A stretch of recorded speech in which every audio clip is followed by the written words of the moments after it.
Hallelujah.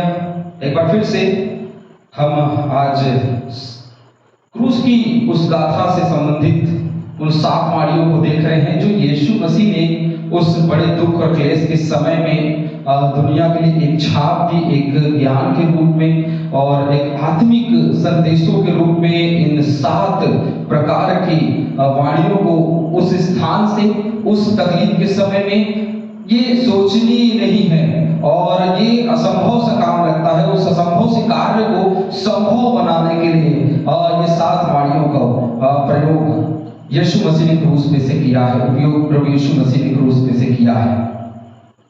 और जैसे जैसे हम वाणियों पे आगे बढ़े हैं, ठीक वैसे वैसे और भी समय और परिस्थितियां जो है गहराती जा रही हैं। और जैसे कहता है कि मैं प्यासा हूं, उसके बाद कहता है कि पूरा हुआ। और इन सब चीजों के बाद में, क्योंकि उसने अब कह दिया कि पूरा हुआ, और जैसे मैंने पहले देखा था कि पूरा हुआ कहने के बाद में एक और शब्द आता है, एक और वाणी आती है जिसमें वह कहता है, हे पिता मैं अपनी आत्मा तेरे हाथों में सौंपता हूं। वचन को पूरी तरीके से पढ़ेंगे, लूका 23:46 वहां लिखा है, और यीशु ने बड़े शब्द से पुकार कर कहा, आराम से नहीं कहा। अभी तक हर एक वाणियों को बड़े ही इत्मीनान के साथ में वो कहता रहा, बड़े ही आराम के साथ में कहता रहा, लोग उसको सुनते रहे, लेकिन इतना भी आराम से नहीं, क्योंकि क्रूस ऊपर है ना, क्रूस ऊपर है, वहां से थोड़ी तेज आवाज में बोला होगा। लेकिन अब और बड़े शब्द से पुकार करके, जैसे बहुत तेज चिल्ला करके उसने कहा, हे पिता मैं अपनी आत्मा तेरे हाथों में सौंपता हूं। वहां उपस्थित हर एक लोगों ने इस बात को सुना होगा और यह कहकर यीशु ने प्राण छोड़ दिए। हालेलुया। यह कहकर यीशु ने प्राण छोड़ दिए। आज हम इस बात से कुछ शिक्षा को लेना चाहते हैं। लूका 23 उसके 47 वचन में लिखा है, सूबेदार ने जो कुछ हुआ था देखकर परमेश्वर की बड़ाई की और कहा, निश्चय यह मनुष्य धर्मी था।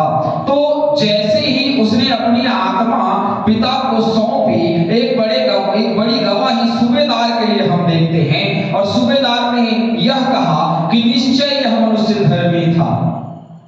उसके जी उठने के बाद में उसका ईश्वरत्व है, उसके जी उठने के बाद में उस पर विश्वास है, लेकिन उसके मृत्यु पर विश्वास करना एक बड़ी ही कठिन बात थी। क्योंकि जैसे ही यीशु मसीह पकड़वाए गए, वैसे ही पूरी भीड़ जो है उसको क्या करने लगी, उसको क्रूस पर चढ़ाने की मांग करने लगी। लेकिन जैसे ही उसके प्राण छोड़ दिए, जैसे उसके प्राण चले गए, ठीक वैसे ही सूबेदार ने उसकी बड़ाई की। किसकी? परमेश्वर की बड़ाई की और कहा, निश्चय यह मनुष्य क्या था? धर्मी था। यह है उसकी मृत्यु की गवाही। हालेलुया। थोड़ा विचार तो किया उसने, थोड़ा बोला तो सही कि हाँ, थोड़ा विचार किया, परमेश्वर की बड़ाई की, देख करके ये सारी जो घटनाएं घटी उसको देख करके उसने बड़ाई की। क्योंकि दूसरे स्थल में हम जाते हैं तो देखते हैं कि मंदिर का पर्दा फट गया, जैसे उसने प्राण त्यागे, मंदिर का पर्दा फट गया और बहुत सारी चीजें जो है उसके साथ में हो गई, कब्रें खुल गई, लोग मुर्दे जीवित हो गए और पूरी यरूशलेम में हलचल मच गया, अंधेरा छा गया, भूकंप हो गया। तो उसकी मृत्यु का बहुत घना प्रभाव था और उस प्रभाव से लोग अविश्वासी की दशा में थे, अविश्वासी की दशा में आ गए और उस सूबेदार ने परमेश्वर की बड़ाई करना आरंभ कर दिया और उसने यह कहना आरंभ कर दिया कि निश्चय यह मनुष्य धर्मी था। मरकुस 15 और उसके 39 में लिखा है, सचमुच यह मनुष्य परमेश्वर का पुत्र था। ये गवाही भी यहाँ पे होने लगी कि सचमुच में यह परमेश्वर का पुत्र था। क्यों? क्योंकि इसने कहा कि हे पिता मैं अपनी आत्मा तेरे हाथों में सौंपता हूं। आज यदि मैं और आप अपनी आत्मा उसके हाथों में सौंपते हैं तो एक बड़ी छाप हमारे जीवन में होती है और हम देखते हैं बड़ी गवाही हमारे लिए की जाती है कि सचमुच में ये परमेश्वर के जन हैं, परमेश्वर के लोग हैं। आज मैं और आप अपनी आत्मा परमेश्वर को नहीं सौंपते हैं। हम आज कहीं अपनी आत्मा किसी और लेकर के जा रहे हैं। ये पवित्र आत्मा की बात नहीं हो रही है, ये प्राण आत्मा की बात हो रही है जो हमारे अंदर में पहले से ही हमारे रगों में दौड़ रहा है। मुझे उस आत्मा को उसे सौंपना है। बहुत लोगों का मानना है कि ये पवित्र आत्मा है, ये आत्मा उसको हम कैसे सौंपेंगे, क्योंकि वो आत्मा उसी की है, उसी की देन, उसी का दिया हुआ है। वो आत्मा सौंपने की बात नहीं हो रही है, ये उस आत्मा को सौंपने की बात हुई है जो प्राणों में पाए जाते हैं। क्यों? क्योंकि जैसे ही उसने अपनी आत्मा सौंपी, यह कहकर उसने प्राण छोड़ दिए। मतलब ये प्राण छोड़ने वाली आत्मा है। हालेलुया। तो प्राण छोड़ देने वाली आत्मा को बड़े ही शब्द से चिल्ला करके उसने सौंप दिया। आज मैं और आप ये प्राण क्यों नहीं सौंप देते, ये आत्मा क्यों नहीं सौंप देते, अपना जीवन क्यों नहीं सौंप देते? क्योंकि हमारे जीवन में रुकावट है। प्रेरितों के काम 16 उसके 31 में लिखा है, जब हम पढ़ेंगे तो, वह परमेश्वर के पुत्र हैं, वह जीवित यीशु ही इस बात की छाप है। शरीर से जीवित हुए, यह उसकी बात की छाप है। हमारे जी उठे हैं, ये उसकी छाप है। पढ़े, वह स्वर्ग में चढ़ाए गए हैं, ये उसकी छाप है। वह परमेश्वर के सीधे हाथ विराजमान है, ये उसकी छाप है। प्रभु यीशु मसीह पर विश्वास कर तो तू और तेरा घराना उद्धार पाएगा, क्योंकि वो मर के जी उठने वाला परमेश्वर यह कह रहा है कि मैं अपनी आत्मा तुझे सौंपता हूं, मैं अपने प्राण तुझे सौंपता हूं। एक बड़ी शिक्षा उसने हमारे जीवन में दे दी है, और वो शिक्षा क्या है पता है? क्या है वो शिक्षा? मैं अपनी आत्मा तुझे सौंपता हूं। हालेलुया। ऐसे भी कुछ लोग हैं जो सोचते हैं कि केवल परमेश्वर पर विश्वास रखना पर्याप्त है, पर वे गलत सोचते हैं, क्योंकि केवल परमेश्वर पर विश्वास नहीं रखना, परंतु यीशु मसीह पर। यूहन्ना 14:6 में लिखा है, यीशु ने कहा है, बिना मेरे द्वारा कोई पिता के पास नहीं पहुंच सकता। अब माता मरियम से आप नहीं जा सकते हैं, पौलुस से, अपोल्लोस से, अगस्तुस से और इससे और उससे, किसी से, आप संत से, किसी से आप नहीं जा सकते हैं। और यूहन्ना 14:6 में यीशु मसीह ने स्पष्ट रूप से कह दिया है कि बिना मेरे द्वारा कोई पिता के पास नहीं पहुंच सकता, क्योंकि पिता के पास पहुंचने वाला उसकी आत्मा सबसे प्रथम है। हालेलुया। और वह पहला है, और वह कहता है कि मैं तुम्हारे लिए जगह तैयार करने जाता हूं। क्या करने जाता हूं? जगह तैयार करने जाता हूं। बिना मेरे द्वारा कोई पिता के पास नहीं पहुंच सकता। ये एकमात्र यीशु है। यीशु ही अपने रक्त के से आप के पापों से शुद्ध कर सकते हैं। हालेलुया। अपने लहू के द्वारा ही, अपने आप के रक्त से हम सबको शुद्ध कर सकते हैं, क्योंकि वो क्या है? सत्य की आत्मा है।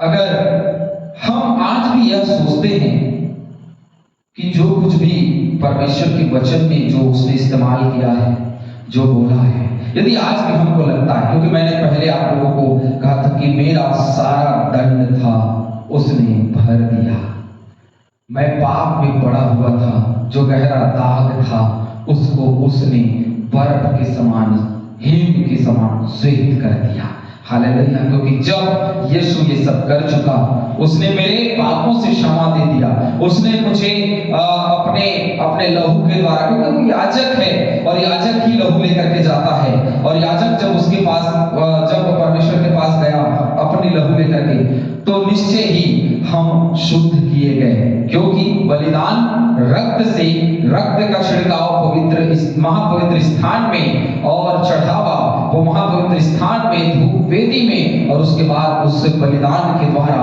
पापों से शुद्धिकरण। तो एक बलिदान यीशु मसीह के द्वारा, और वो बलिदान, वो त्याग क्या था पता है? अपनी आत्मा को उसने पिता को सौंप दिया। और पिता और पुत्र दोनों अलग नहीं है, दोनों एक है। उसने कहा जिसने पिता को देख लिया उसने मुझे देख लिया, जिसने मुझे देख लिया उसने पिता को देख लिया। तो निश्चय ही ये जो आत्मा वो सौंप रहा है, ये उसी की, क्योंकि वो हर एक पिता के लिए उसके बच्चे प्राण से भी बढ़ के होते हैं, और अपना प्राण उसने अपने पिता को सौंप दिया। आज मेरे और आपके लिए वो बड़ा है। क्यों? क्योंकि वो ये चाहता है कि वो यदि पिता है तो मेरे प्राण उसके लिए अनमोल है। हालेलुया। यदि मैं उसका पुत्र हूं और वो मेरा पिता है, तो मेरे पिता को मेरे प्राण बहुत अनमोल है।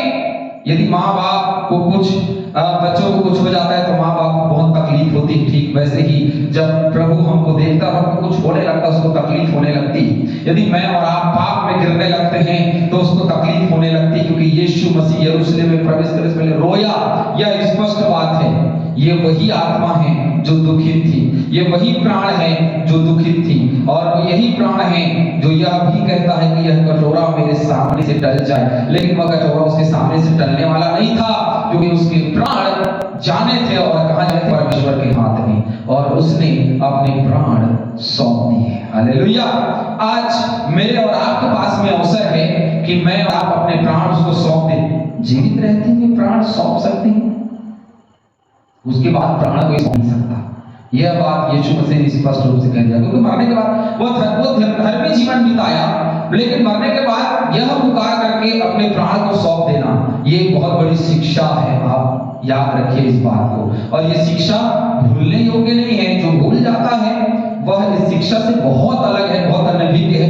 यदि इस शिक्षा को मैं और आप अपने जीवन में लेना चाहते हैं, यदि मैं और आप अपने जीवन में उस शिक्षा को रखना चाहते हैं, तो मुझे और आपको अपनी आत्मा उसके समीपता में रखनी, उसके हाथों में रखनी। यदि नहीं रखेंगे तो गड़बड़ है ना। एक बहुत अच्छा उदाहरण दूंगा, उसके बाद में इस वाणी को हम विराम देंगे, जो 7 वाणियों की जो बातें हैं, क्योंकि यह परमेश्वर से प्रतिबद्धता है। जैसे मैंने 7वां वचन कहा, तो 7वां जो वाणी है, यह परमेश्वर से प्रतिबद्धता है।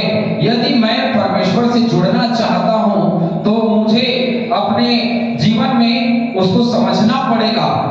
यदि मैं नहीं समझ पाऊंगा तो मैं परमेश्वर के कार्यों को समझ नहीं सकता, और मुझे परमेश्वर के साथ में जुड़े रहना है तो मुझे अपनी आत्मा उसे सौंपना है, क्योंकि उसने क्या दिया है हमें? यीशु मसीह को। अब हमारी देने की बारी है। हमारे पास में केवल एक ही चीज है जिसको हम दे सकते हैं। धन दौलत रुपया पैसा उसे कुछ नहीं चाहिए, उसको केवल एक ही चीज चाहिए, और वो है हमारी आत्मा। हालेलुया, आमीन। क्या चाहिए? हमारी आत्मा। यदि हमारी आत्मा उसके समीपता में है तो प्रभु की आशीष, प्रभु की बड़ी दया हम महसूस कर सकते हैं।